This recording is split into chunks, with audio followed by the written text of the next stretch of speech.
Judy's a girl. Judy's a girl. From New York City. From New York City. Wednesday on the Tortellis. Next nailed by a bug in the system. Once to lose. Remember those forgotten TV show spin-offs? The ones that flopped so badly, no one talks about them anymore? In the 1980s, these spin-offs filled living rooms with hope, laughter, and the belief that lightning could strike twice. But somewhere along the way, they vanished. Were we wrong to ever believe in them? Do you remember Joanie and Chachi? Because someone at the network sure thought you did. In 1982, Joanie Loves Chachi hit the airwaves like a promise no one had really asked for. Spun off from the mega hit Happy Days, it took two fan-favorite characters and tried to stretch their romance into a full-blown sitcom. Sounds sweet, right? Maybe on paper. But the real story? It flopped, fast and hard. And what happened next might just make you rethink how much chemistry really matters on screen. Now, to be fair, Happy Days was basically the king of feel-good television back then. Families watched it religiously, and Joanie and Chachi were the kind of will-they-won't-they couple people genuinely rooted for. So when they finally got together, it made perfect sense to give them their own series. The idea was to follow them to Chicago, where Chachi was trying to make it big in music. And Joanie? She was just along for the ride. Already you can kind of see the problem. It was a spin-off that forgot what made the original work: balance. Happy Days thrived because it was never just about one couple, but about a community. Joanie Loves Chachi narrowed its focus so tightly that it squeezed out all the fun. Joanie Loves Chachi wanted to bottle that Happy Days magic but ended up chasing its own shadow. It was too familiar, yet somehow not familiar enough. The bar scenes were replaced with lounge gigs, the gang was swapped for backup musicians, and Richie and Fonzie, nowhere to be found. The cozy, nostalgic world of 1950s Americana was gone. What was left felt like a stage set nobody believed in. And let's talk about the music. Because yes, there was music. Every episode had a song, and Chachi was supposed to be some kind of rising crooner. Problem was, it sounded like someone took the leftover records from a high school talent show and called it a soundtrack. Not exactly Elvis. The ratings started strong, thanks to the Happy Days name, but dipped almost immediately. Viewers showed up expecting a sweet romantic comedy or a fun musical ride. What they got was a show trying too hard to be cool while forgetting what made it lovable. And maybe more importantly, it made Chachi less cool. He was never supposed to be leading man material. But now he had to carry scenes, hit punchlines, and sell love songs all at once. The chemistry between Joanie and Chachi? It kind of fizzled. The tension was gone, and without the playful back and forth of the old show, they just became a regular couple. A regular couple with regular problems, and a really boring band. Even die-hard fans started to check out. Joanie Loves Chachi only lasted 2 short seasons, and it faded from memory almost instantly after it ended. Unlike some cult flops that earn ironic love later, this one never really came back around. It became the kind of thing people reference in passing, usually as a cautionary tale. Not everything needs a sequel. Not every couple needs their own show. And sometimes, spinning off means spinning out. After MASH ended in 1983, there was only one question left. What could possibly follow it? The answer was AfterMASH, a sequel that brought back a few familiar faces from the original series, but somehow left behind almost everything that made MASH special.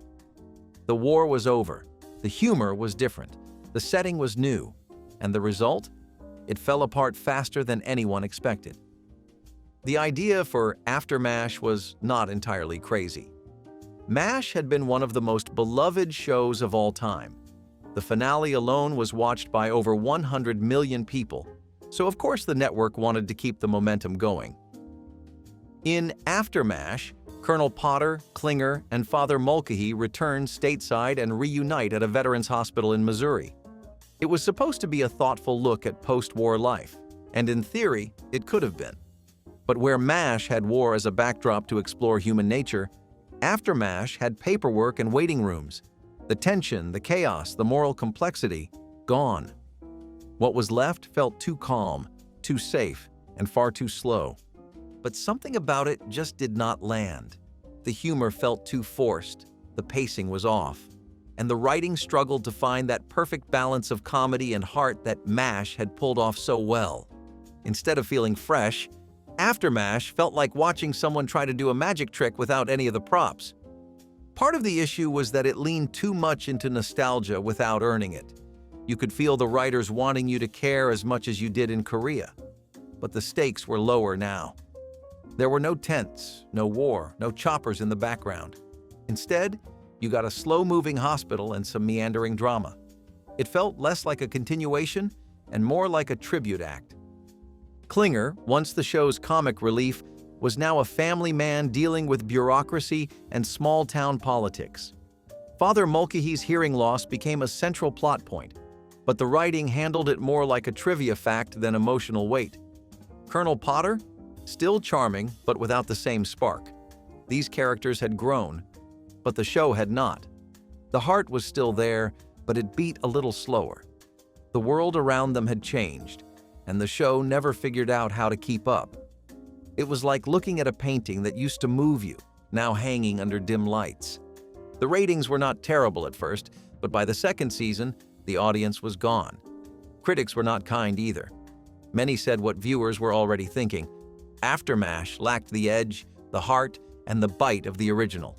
It was soft around the edges, and not in a comforting way. By 1985, AfterMASH was canceled quietly. There was no big finale, no fond goodbye, just an awkward fade-out for characters people had once loved deeply. And maybe that is the most tragic part. Not that the show failed, but that it made people forget how much they once cared. It turns out there was one thing America did not need in 1981, and that was a honeymoon suite full of Brady Bunch leftovers. The Brady Brides tried to keep the sunshine and sibling charm of the original series alive, but the spark just was not there anymore.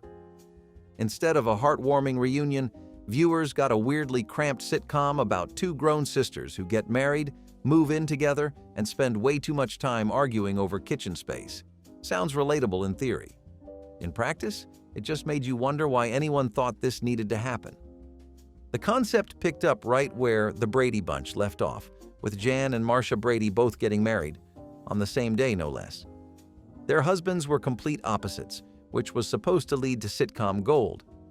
But instead of clever conflict, it just turned into four people bickering in a shared house. And sure, seeing some of the old cast return was kind of nostalgic. But nostalgia only works when it is earned, not when it is shoved into a lukewarm laugh track. What really made the Brady Brides miss the mark was how awkwardly it tried to juggle the past with the present. The Brady Bunch had always been about sweet resolutions, cheerful morals, and that very specific kind of 1970s optimism. The Brady Brides dumped all that in favor of married life sitcom cliches. Suddenly, Jan was neurotic, Marcia was snippy, and the husbands were just there. The chemistry felt off. The pacing was weird, and the whole thing played like a spin-off that was still waiting for permission to exist. To make things stranger, the original Brady cast was only partially involved. Yes, Florence Henderson made a quick appearance. Yes, Mike Lookinland popped in. But the family you loved? Scattered, sidelined, and sort of hollow. It was like opening a box of cereal and realizing someone took all the marshmallows out. Technically still the same thing, but missing the only part you actually came for. NBC originally aired The Brady Brides as a made-for-television movie, which did fine. But when they expanded it into a full series, the wheels came off fast. The tone did not click with audiences. The writing felt forced, and the charm that had defined the Bradys for years was replaced with awkward adult tension that just was not fun to watch. Viewers had grown up, but the show had not figured out how to grow up with them. By the end of its short run, The Brady Brides felt like a well-intentioned high school reunion that just would not end. You were glad to see familiar faces, but after 10 minutes you remembered why you stopped hanging out with them in the first place. The series was quietly canceled after just 10 episodes. No one made a fuss. No one staged a campaign to bring it back. It was just another spin-off that misunderstood the heart of its source material. And even diehard Brady fans kind of let it fade into the background, not because it was awful, but because it just did not feel like home. If you ever wondered what would happen if someone took all the worst parts of Cheers and tried to build a brand new show around them, the Tortellis is your answer. This 1987 spin-off centered on Carla's sleazy ex-husband Nick and his eccentric new family, and managed to kill the vibe of Cheers in record time. Where Cheers had heart and razor-sharp writing, the Tortellis had shouting, gags that never landed, and characters no one really wanted to follow. Nick Tortelli had always been the comic relief that walked the line between funny and gross.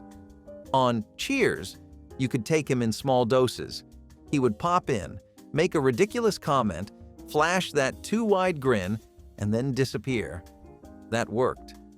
But giving him an entire show was like handing the loudest guy at the party a microphone and asking him to host the rest of your night. People checked out almost instantly. The setup was that Nick had moved to Las Vegas with his new wife Loretta, a ditzy singer with a heart of gold and a head full of air. The show followed their chaotic home life, which included Nick's kids, Loretta's singing career, and a whole lot of yelling. The laugh track worked overtime trying to convince viewers something funny was happening. But the characters lacked any depth, and the jokes felt like they were pulled out of a dusty drawer full of sitcom cliches. The Tortellis wanted to be edgy and different. Instead, it felt loud and exhausting. While Cheers succeeded because of its smart writing and lovable underdogs, the Tortellis sank under the weight of forced gags and over-the-top performances. The tone was off from the start. It was hard to root for anyone, and even harder to sit through an entire episode without checking the time. Worse, it hurt the characters it tried to spin off. Nick went from being a lovable scoundrel to a grating lead. Loretta, who could have been charming in a better-written show, came off like a walking punchline. The family dynamic had no warmth, and every attempt at a heartfelt moment felt like a rejected sitcom sketch. The ratings reflected the vibe.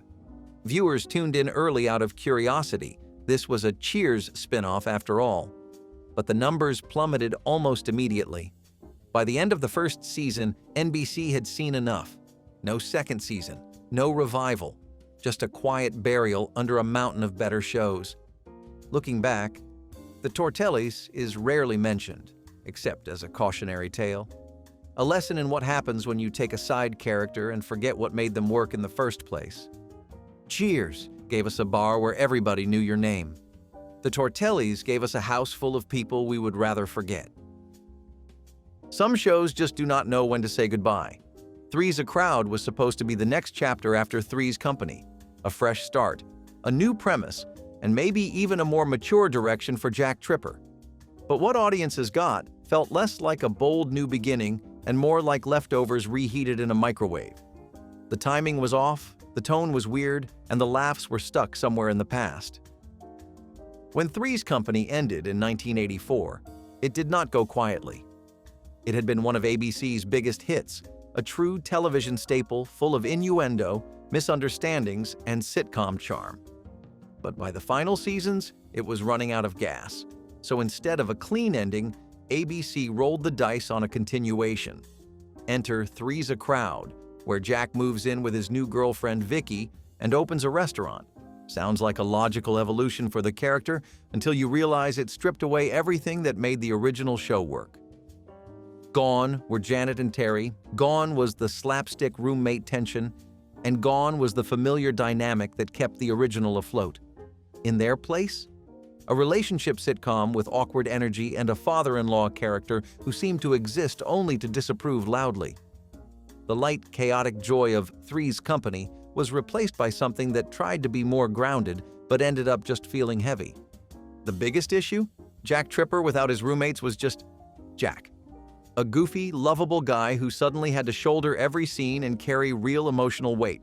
And while John Ritter gave it his all, he always did, the writing just was not there. The jokes were flatter, the pacing dragged, and the show struggled to figure out what it even wanted to be. Was it a romantic comedy? A domestic sitcom? A workplace ensemble? It never picked a lane. And the audience noticed.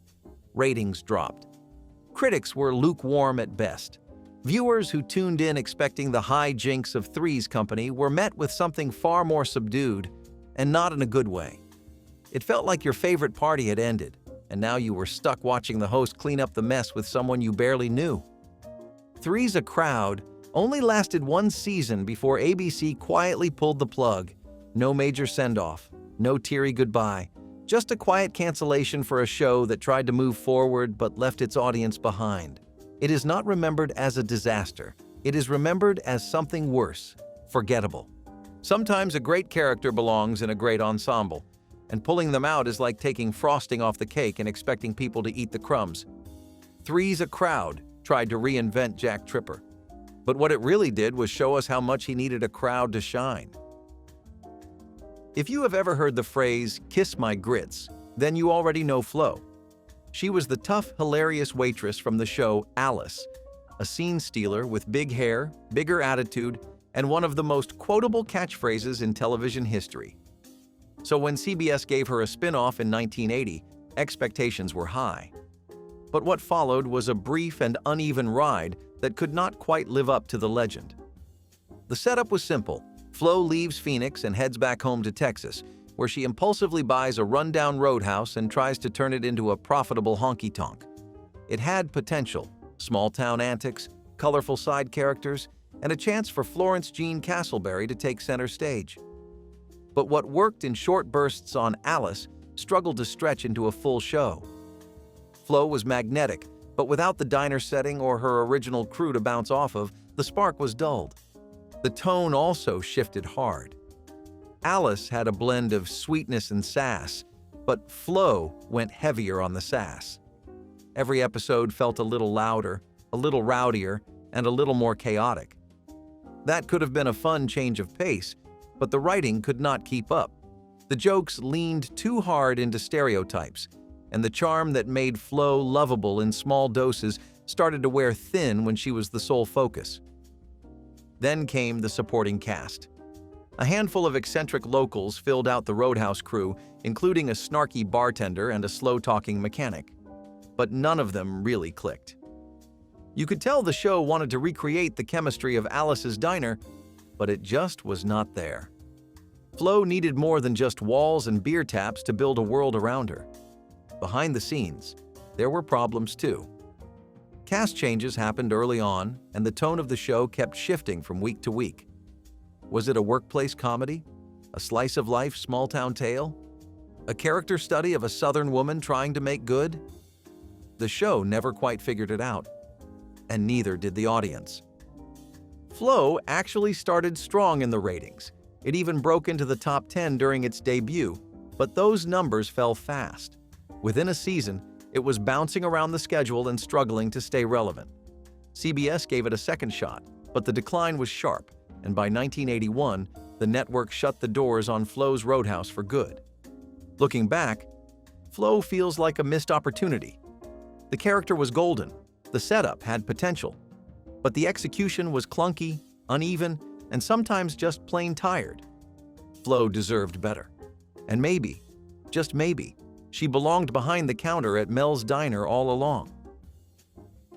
It is tough enough to step out from under the shadow of a legendary show, but when that show is all in the family, the odds get even worse.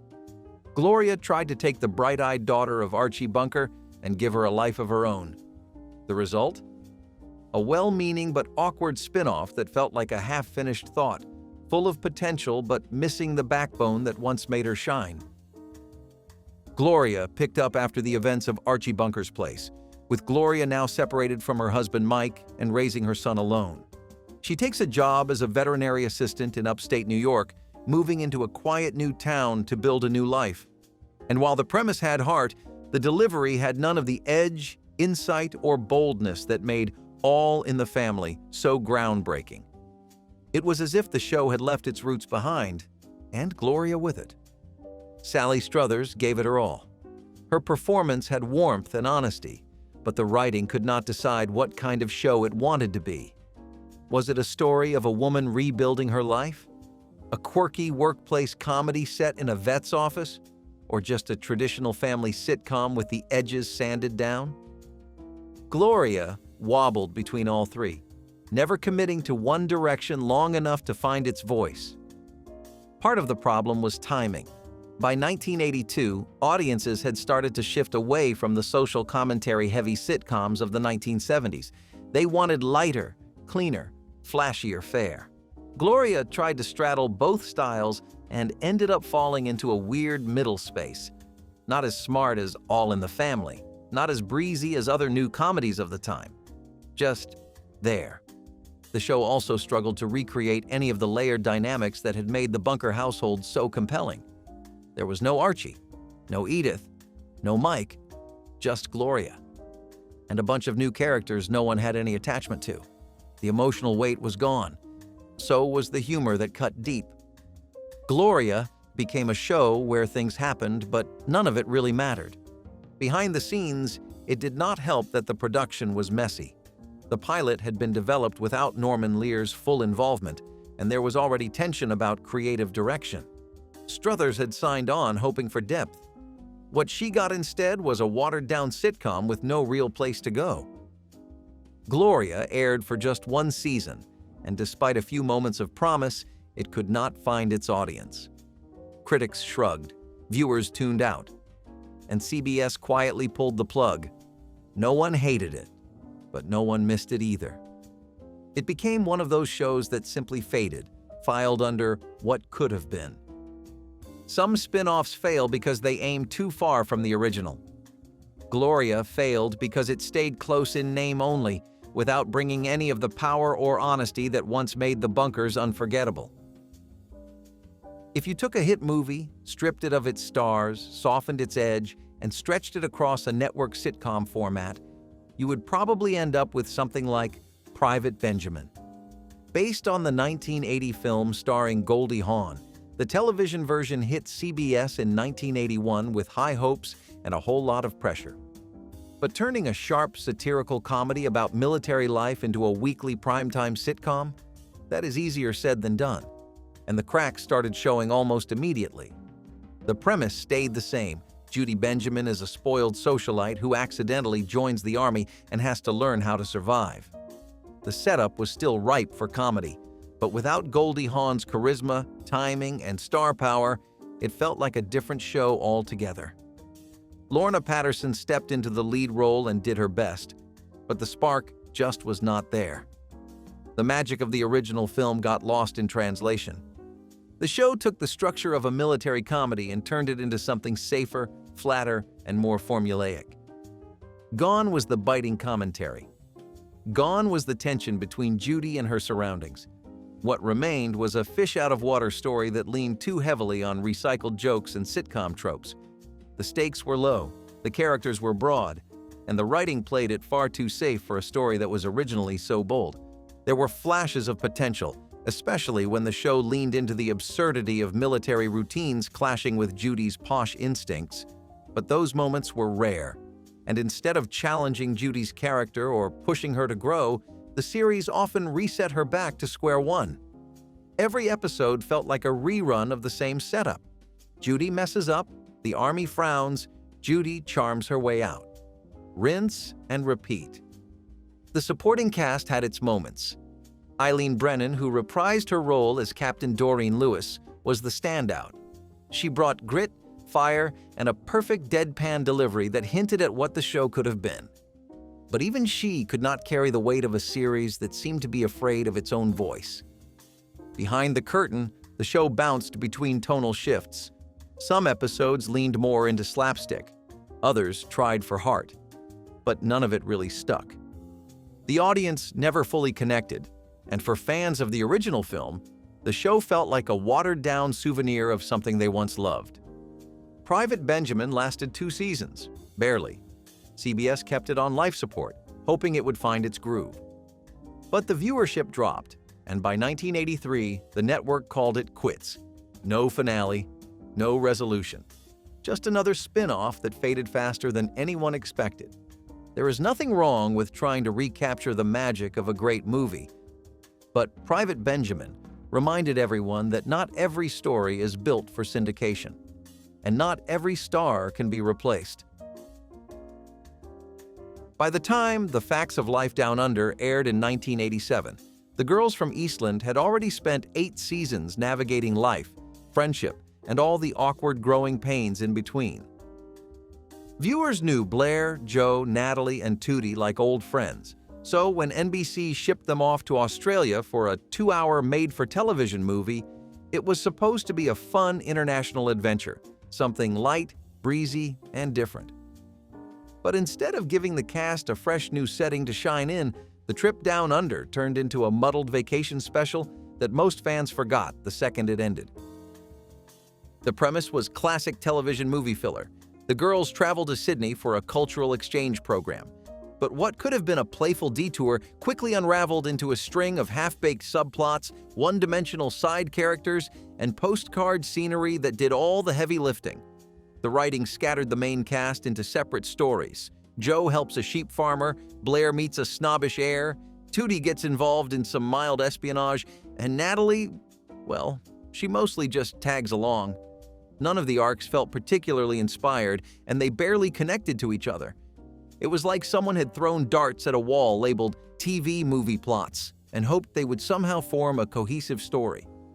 The heart of The Facts of Life was always in the chemistry between its leads. Whether they were clashing or laughing or just hanging out in their dorm, the show thrived on that tight-knit dynamic. But Down Under broke that rhythm. The girls were separated too often, and the pacing shifted from charming ensemble moments to isolated plot threads that felt hollow. It did not help that the movie was loaded with filler, scenes of sightseeing, kangaroo encounters, and tourist banter meant to soak in the exotic backdrop, but which mostly just made the story drag. And while Australia looked beautiful on screen, it was used more like a backdrop than a character. There was no deeper exploration of culture or setting, just stock footage and stage sets. The movie leaned into surface-level stereotypes with thick accents, bush landscapes, and more than a few jokes about kangaroos and crocodiles. It all felt like a travel brochure dressed up as a sitcom. There were attempts at emotional beats, Joe feeling independent, Blair struggling with expectations, but none of them stuck.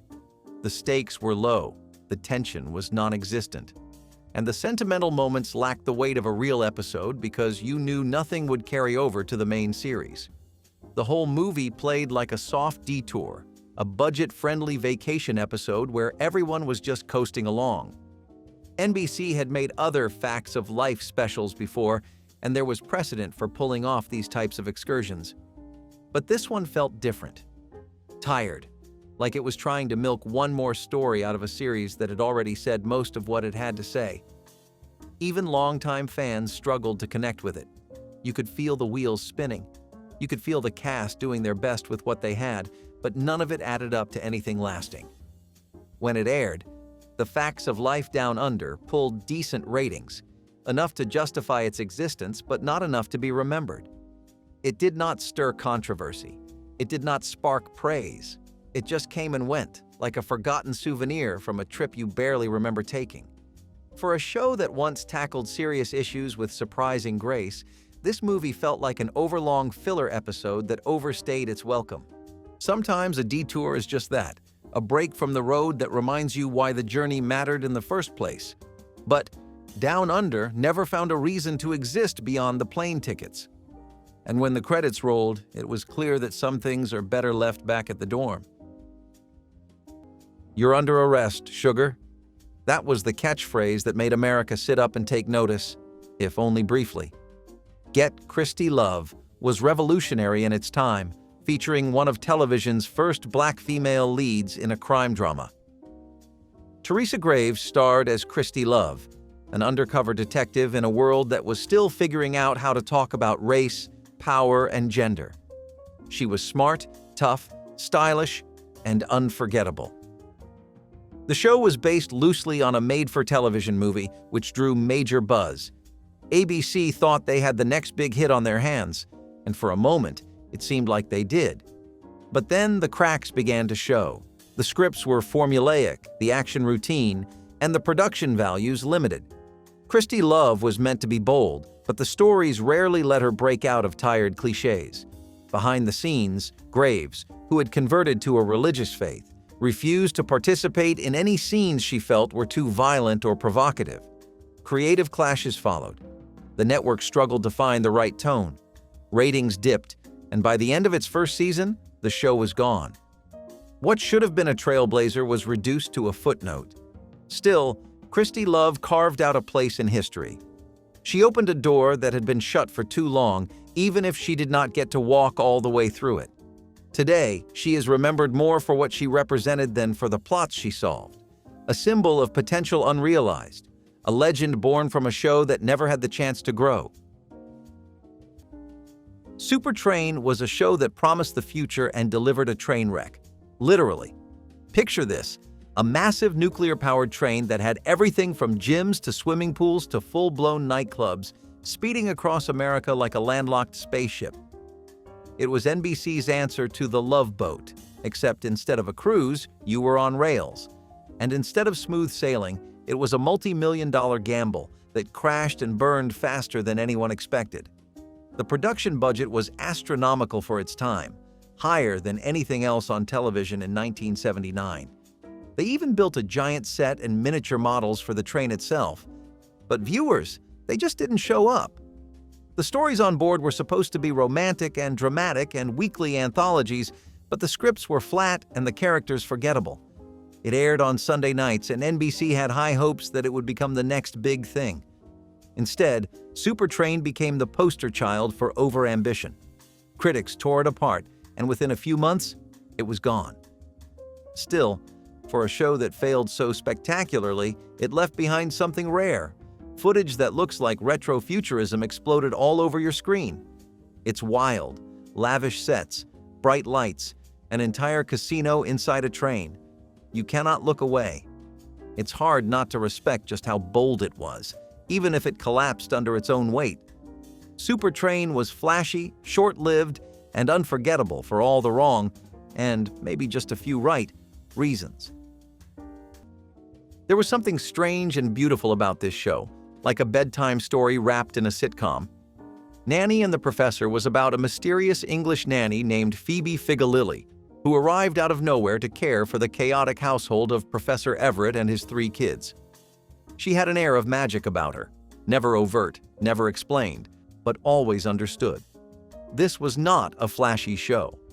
There were no laugh tracks forcing you to find it funny, no obvious special effects screaming for attention.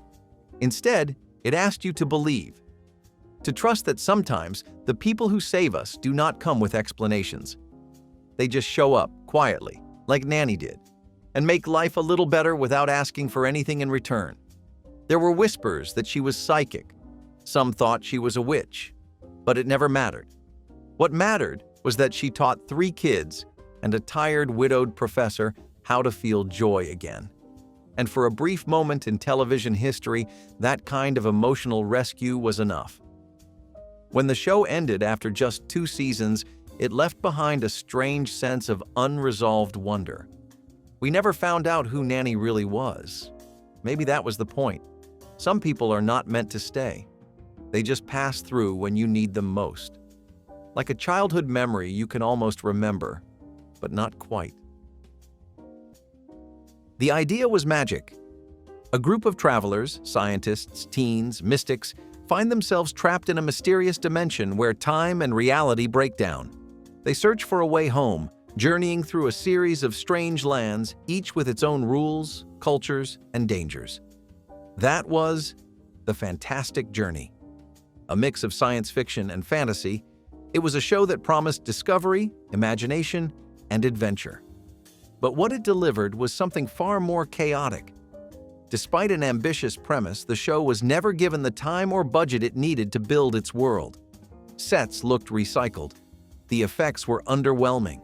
The writing swerved between philosophical and campy, often within the same episode.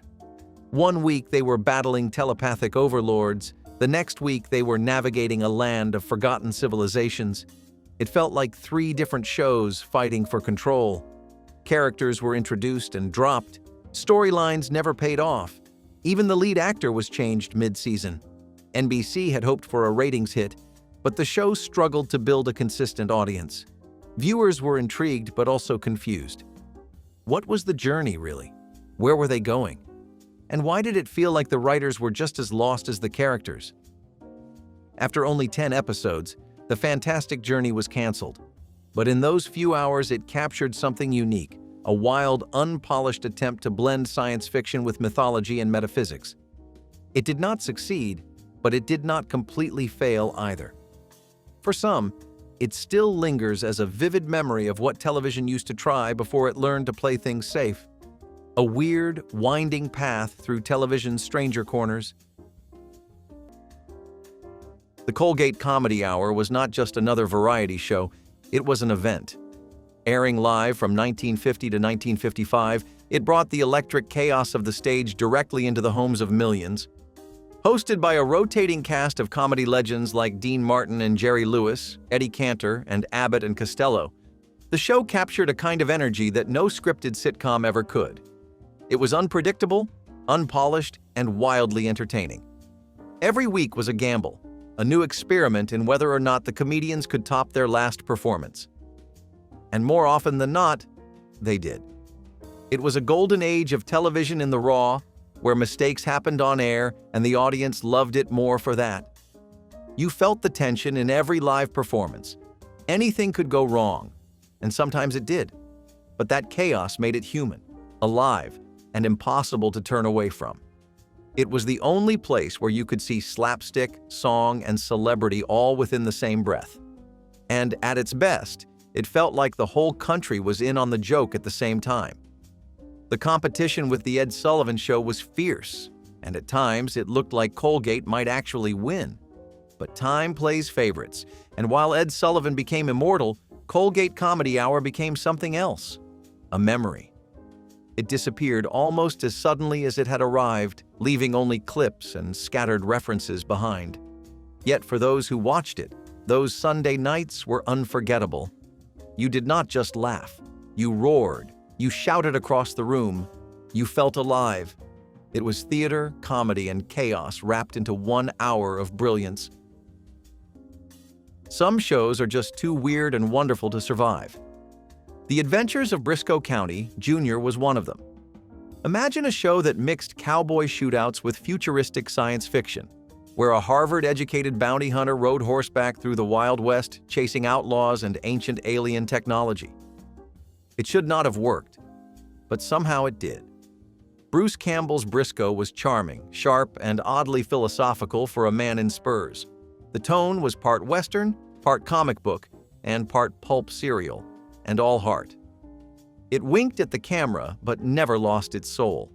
There were glowing orbs, steampunk gadgets, and a subplot about time-traveling artifacts that felt wildly out of place, and yet completely right.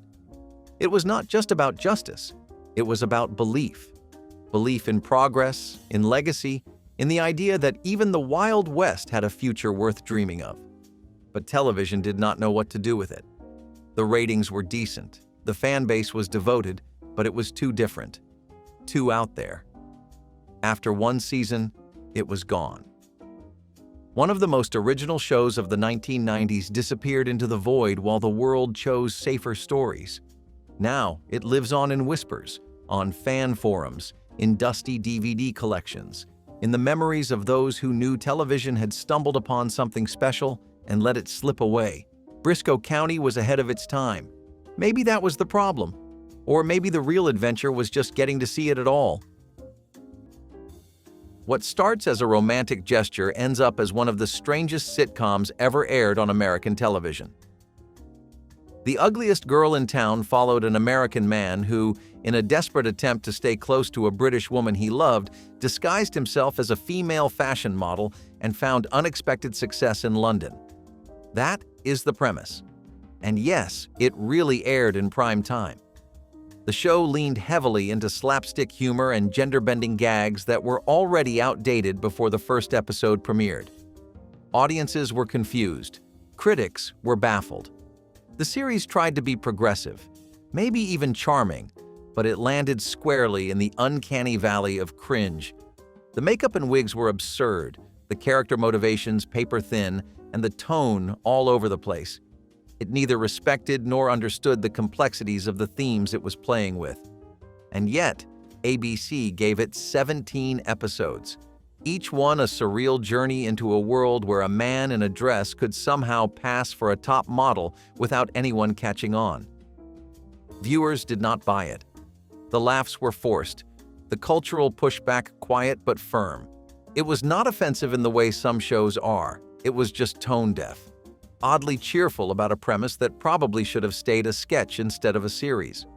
Over time, it became a punchline in retrospectives about misguided television decisions. It is rarely re-aired, and for good reason. Some shows are forgotten because they were ahead of their time. This one was forgotten because even in its own time, it felt completely out of place. The Ben Stiller Show was where sarcasm met sincerity, sketch met structure, and comedy took a slightly weirder turn. It aired in various forms from 1992 to 1995, first on MTV and later on Fox, but barely lasted a season in either place. Still, for those who caught it, it felt like something new. Ben Stiller, then just beginning his rise, hosted and led the sketches, joined by future legends like Janeane Garofalo, Andy Dick, and Bob Odenkirk. The writing was sharp, offbeat, and unafraid to punch both up and sideways. It parodied pop culture with a precision that felt less like ridicule and more like dissection. But it was too niche, too weird, too smart for a mass audience that was still tuned into sitcom comfort food. There was a sketch where Ben played Tom Cruise in a fake action movie trailer, and it felt more accurate than the real thing. The humor was meta before meta was a buzzword. You weren't just laughing, you were being let in on a creative secret. Ratings never clicked. Fox pulled the plug, but the echoes of its style, fast edits, character-driven absurdity, and deep-cut satire are all over modern comedy.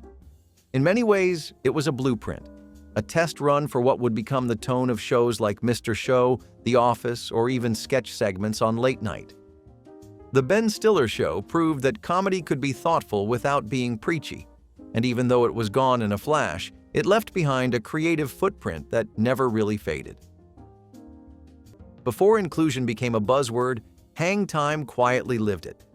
This teen sitcom was centered on a high school basketball team, with one twist.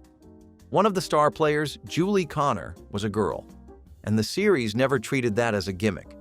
It explored what it meant to break into a boy's world, not with magic or rebellion, but with sheer talent and quiet determination. Julie was strong not because she was written to be, but because she had to be. The show did not just focus on the court, it dove into race, gender, friendship, and pressure, real issues with no easy answers.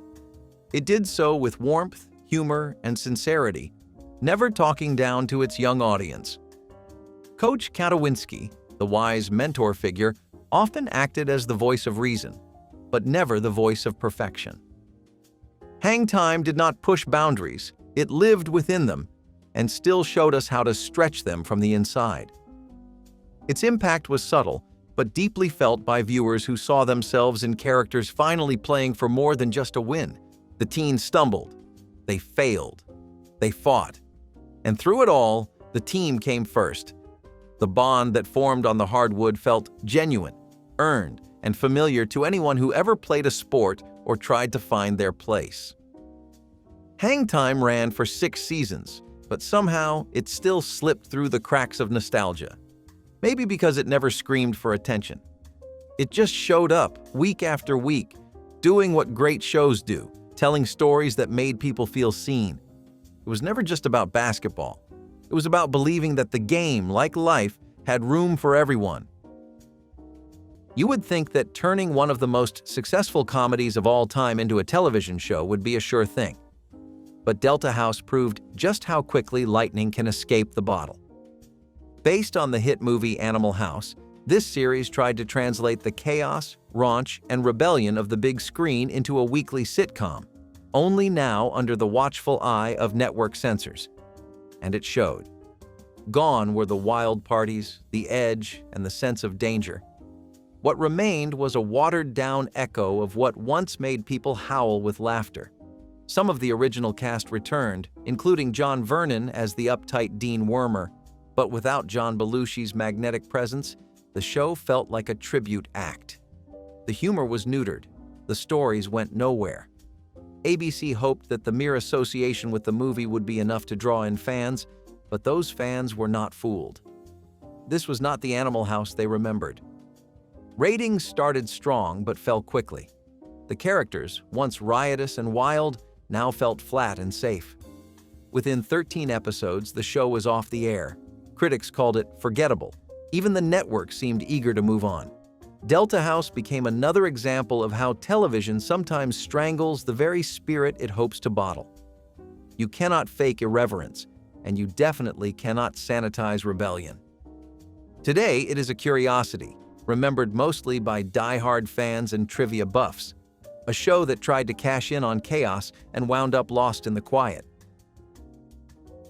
The 20th Century Fox Hour was a short-lived attempt to bridge the golden age of cinema with the golden glow of television.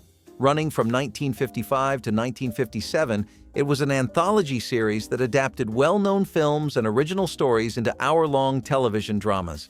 It was elegant, it was cinematic. It tried to carry the weight of the studio's name on its back and bring it straight into your living room.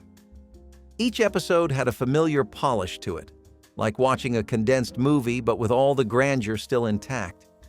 Famous stories were trimmed down to fit into 60 minutes, and new dramas tried their best to live up to the brand that preceded them. Some succeeded, some did not. But even when it missed with grace.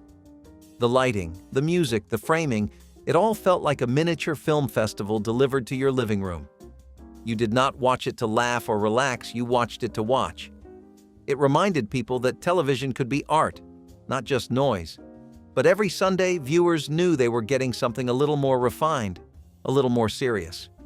In a world of variety shows and slapstick, the 20th Century Fox Hour felt like a whisper from the movie theater down the street. It was classy without being cold, dramatic without being dull. But the formula proved hard to sustain. The rise of sitcoms, westerns, and science fiction made its slower pacing feel out of step. Eventually, it quietly faded, unable to compete with the flashier new kids on the block. But it left behind a strange elegance, a kind of dignity that other shows rarely aimed for.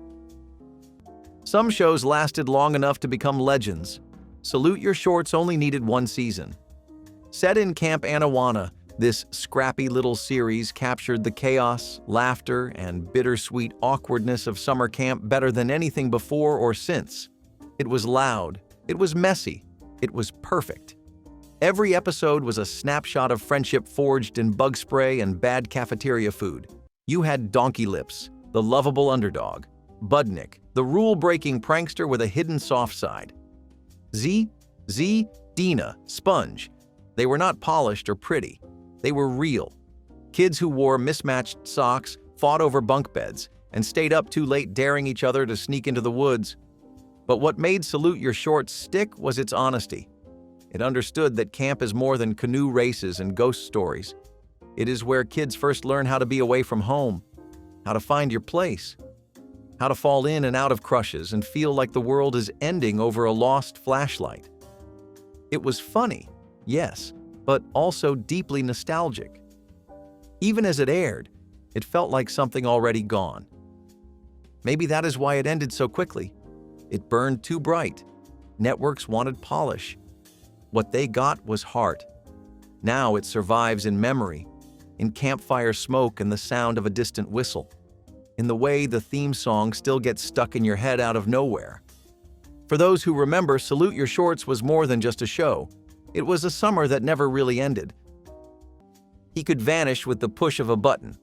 Gemini Man was a science fiction action show with a simple hook. A secret agent gains the ability to become invisible for short bursts of time. It was fast, sleek, and full of potential. But it never clicked. The lead, Ben Murphy, played Agent Sam Casey, a motorcycle-riding, beach-loving secret operative with a wristwatch that turned him transparent. The effects for their time were impressive. The idea had bite, but the scripts did not. Each episode followed the same basic arc. Invisible Man solves the case, reappears in time to deliver a wisecrack, and rides off into the sunset. There was little depth, no character growth, and the concept, while flashy, wore thin quickly. NBC launched the show with fanfare, but audiences were not impressed. The mid-70s were filled with science fiction experiments, and Gemini Man got lost in the noise. Ratings dipped. Critics shrugged, and after 11 episodes, it disappeared just like its protagonist. A few episodes were later re-edited into a television movie, but the series never returned. Invisibility, it turns out, is not much of a superpower when it comes to storytelling. Gemini Man was slick, but shallow. It promised adventure and gave us repetition. Today, it is remembered mostly by collectors and curious fans of retro sci-fi. A show that had all the right gadgets, but none of the spark. Another forgotten ghost of the broadcast era, flickering in and out of memory.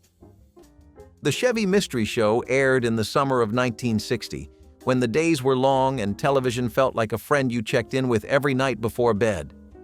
At first glance, it might have seemed like just another crime drama anthology, but there was something darker lurking in its shadows. Hosted initially by Walter Slezak and then passed off to Vincent Price, yes, that Vincent Price, the show had a way of crawling under your skin. It did not just entertain, it unsettled. These were not tidy detective puzzles wrapped in polite endings. These were tales where justice did not always feel like justice, and good people did not always win. What people do not realize today is that this quiet little program on a quiet summer night introduced America to something that would eventually become a household name, Lieutenant Columbo. His first version appeared here, in the episode titled Enough Rope, long before Peter Falk's iconic performance. But the moment did not linger. The show vanished just as quickly as it arrived, as if it had only been passing through.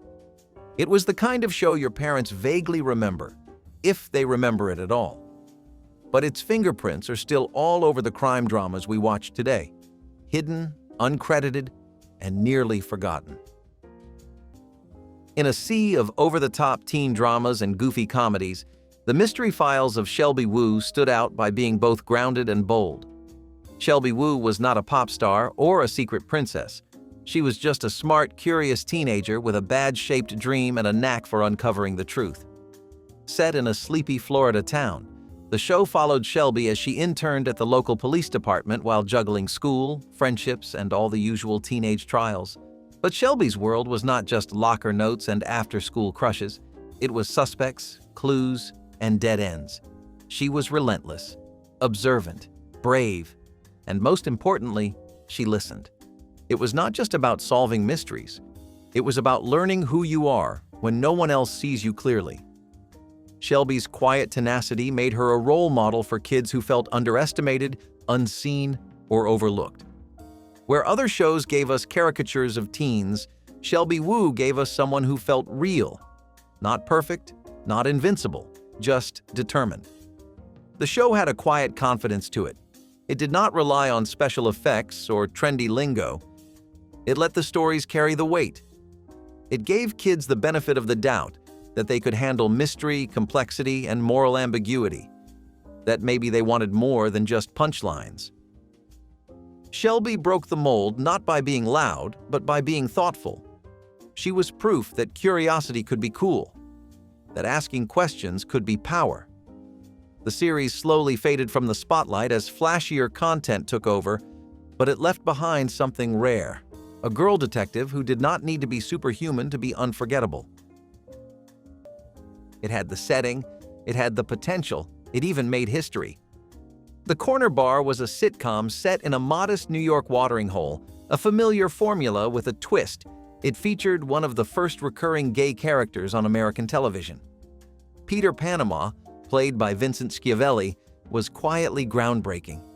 But the show around him never quite matched the boldness of that casting. Week after week, it shuffled between quirky patrons, minor hijinks, and barroom chatter that often felt more like background noise than plot. ABC hoped it would be a hit in the style of Cheers, before Cheers existed. But the writing lacked the snap. The characters blurred together. The bar, instead of feeling lived in, felt like a stage set waiting for the real show to begin. Audiences did not connect, ratings dropped, the cast changed. The show was retooled for a second season with a new owner and different characters, but it still could not find its voice. After 2 brief seasons, it disappeared with little fanfare. And yet, for that one quiet step forward in representation, it remains part of television history. Not for being great, not even for being good, but for daring, however briefly, to show someone different. The corner bar might not have lasted, but it cracked the door open. That matters, even if everything else around it faded. The Bigalow Theater was one of those brief glimmers in television history that seemed to burn too brightly and too fast. Airing from 1950 to 1951, it lived a strange dual life, first as a CBS anthology drama and later repackaged for Dumont under various names. At its core, it was a stage for stories, real ones, deep ones, sometimes even a little too ambitious for their times. Each episode was a self-contained play, complete with rising tension and dramatic conclusions that tried to stretch the television format beyond its early limits. But here's what sets it apart: the talent it attracted. A young James Dean appeared on it before he became legend. George C. Scott showed up long before anyone called him iconic. For one brief, shining moment, the Bigalow Theater was a springboard for greatness. It was the kind of show that didn't just cast actors, it captured them at the edge of becoming icons. There was a rawness in the performances, a feeling that no one quite knew they were making history. Every episode felt like a rehearsal for something much bigger, but no less sincere. And because of that, it became a quiet archive of American talent right before it exploded. But it never quite caught the public's imagination in the way its network hoped. It lacked flash. It asked its viewers to pay attention, to feel something. That was a lot to ask from a post-war America that just wanted to laugh or sing. And so it faded, quietly, almost politely, into television's attic of forgotten names. But those performances, those early, trembling moments of greatness, they remain buried in dusty kinescopes, just waiting for someone to remember. This was not just a flop. It was a marathon of flops stretched over a single disastrous season. The Trouble with Tracy aired in Canada, but made its way to the United States through syndication, where its legacy of failure quickly spread. The show was an attempt to create a daily sitcom, airing 5 days a week, modeled after successful American family comedies. But the pressure to churn out 130 episodes in a single year proved too much for its creators. Sets were reused until they literally fell apart. Scripts were recycled from old radio plays. Actors were given one take. Sometimes, if something went wrong, it simply stayed in the episode.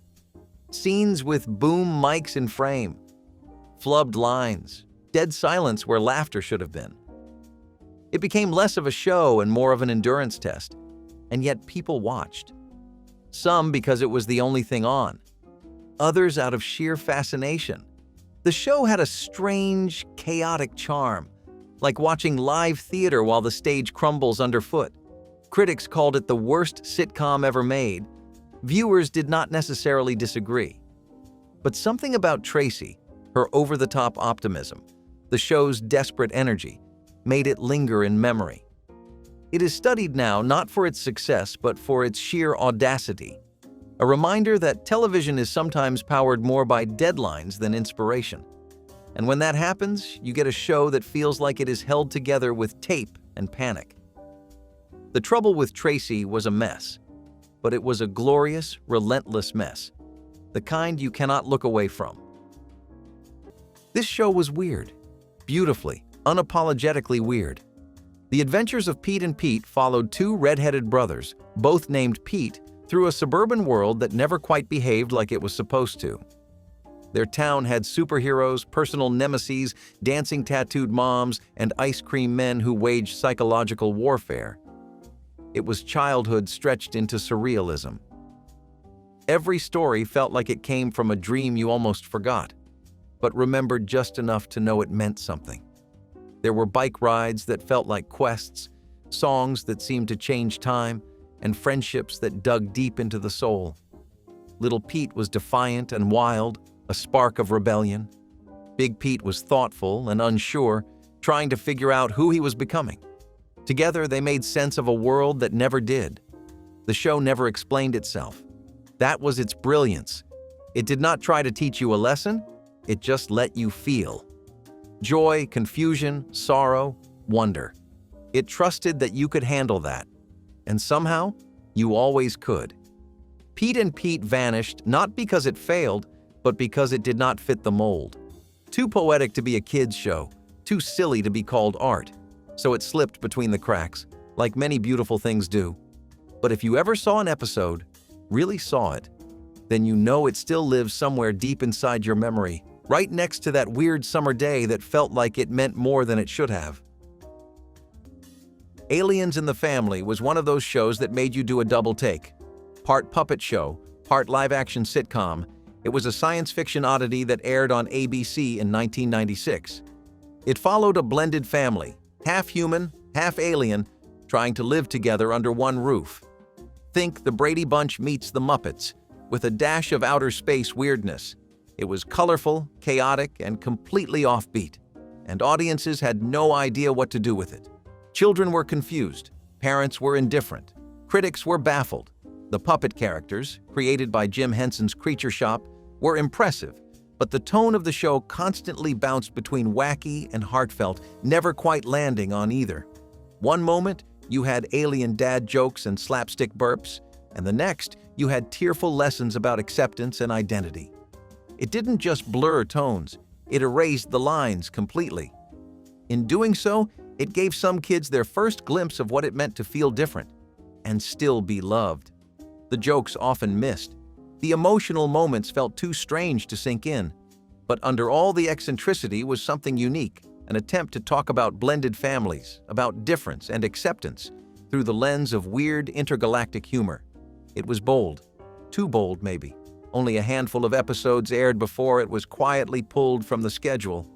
It has since become a punchline in weird TV retrospectives. But there is a generation of viewers who caught those few episodes wide-eyed, wondering if they had imagined the whole thing. For them, it was not just bizarre, it was oddly touching. The show tried to say something about what makes a family, and how love looks different across space and species. This was the campfire that never needed matches. Are You Afraid of the Dark? Was more than just a kids' horror anthology. It was a rite of passage. A group of teens, calling themselves the Midnight Society, would gather in the woods to tell scary stories. But it was not the monsters that made it unforgettable.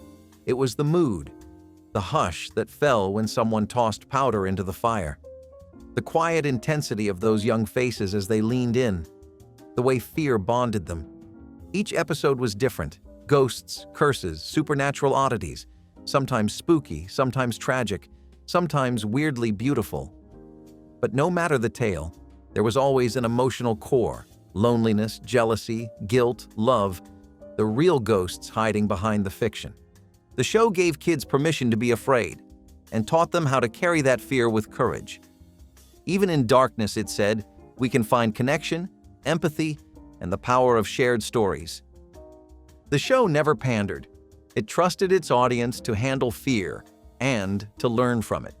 Kids tuned in not just to be scared, but to be part of something secret, something sacred. Watching it felt like sneaking into a world just for the brave. And then it was gone, slowly, quietly, replaced by brighter, safer content. But for those who remember, Are You Afraid of the Dark? Still flickers in the back of the mind like a campfire that refuses to go out. Because some stories do not end when the screen fades. They echo. What happens when a television show pushes the boundaries so far that it disappears before anyone can even finish watching it? That is exactly what happened with Turn On, a sketch comedy experiment that went down in history for being canceled mid-broadcast. Designed to be cutting-edge and experimental, it was supposed to capture the wild, liberated spirit of the late 1960s. But what it delivered was an avalanche of rapid-fire, computer-paced sketches with no host, no breaks, and no laughs. Its minimalist set and jarring edits made viewers feel like they were trapped in a sterile, alien world. Jokes flew by so quickly and with such little coherence that audiences could barely understand them, let alone enjoy them. Affiliates were horrified. Several stations pulled the plug before the first episode ended. Sponsors backed out almost immediately. Viewer complaints flooded in, not just about the show's content, but about its tone, cold, clinical, and deeply unsettling. In a world still warmed by the Carol Burnett show and the comforting rhythm of variety television, Turn On felt like a slap to the face. The backlash was swift, and the show was pulled before a second episode could air. Some viewers today see it as misunderstood, even ahead of its time. One episode. That is all it took to become a television ghost story. It is not just forgotten, it is buried, a broadcast that collapsed in real time. Remember one of these flops, or curious what else time erased? Comment below, tap like, and subscribe for more buried TV treasures.